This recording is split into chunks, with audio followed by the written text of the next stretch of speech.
পরীক্ষায় দেখে দেখে লিখতে গিয়ে যখন নিজেই ফেঁসে যাই। যা কোয়েশ্চেন এসেছে মোটামুটি আমি তো কিছুই পারবো না, কি যে করব।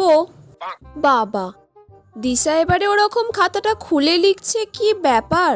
ও তো ওরকম খাতা খুলে লেখে না, নিশ্চয়ই আমাকে দেখাবে বলে ওরকম ভাবে লিখছে।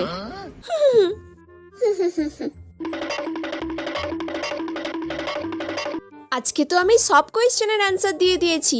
দিশা আমাকে এই প্রথমবার সব কোয়েশ্চেনের অ্যান্সার দেখালো। দিশা মনে হয় খুব ভালো মেয়ে হয়ে গেছে। রে দিশা, আজকে তুই ওরকম খাতাটা খুলে খুলে লিখছিলিস? তুই তো সবসময় চাপা দিয়ে লিখিস। হ্যাঁ, চাপা দিয়ে লিখে কি করব? আজকে তো চাপা দিয়ে লেখার কোনো দরকারই ছিল না, কারণ 4টে সেটের কোয়েশ্চেন হয়েছে। তোর কাছে যে কোয়েশ্চেন পড়েছে আমার কাছে তো সেই কোয়েশ্চেন পড়বে না নিশ্চয়ই, কারণ আমরা দুজন পাশাপাশি বসেছি। কোয়েশ্চেন যখন এক নয় তখন চাপা দিয়ে লেখার কোনো দরকারই নেই। বলে আমি যে ওর খাতাটা পুরো কপি করলাম, আবার পরীক্ষায় ফেল।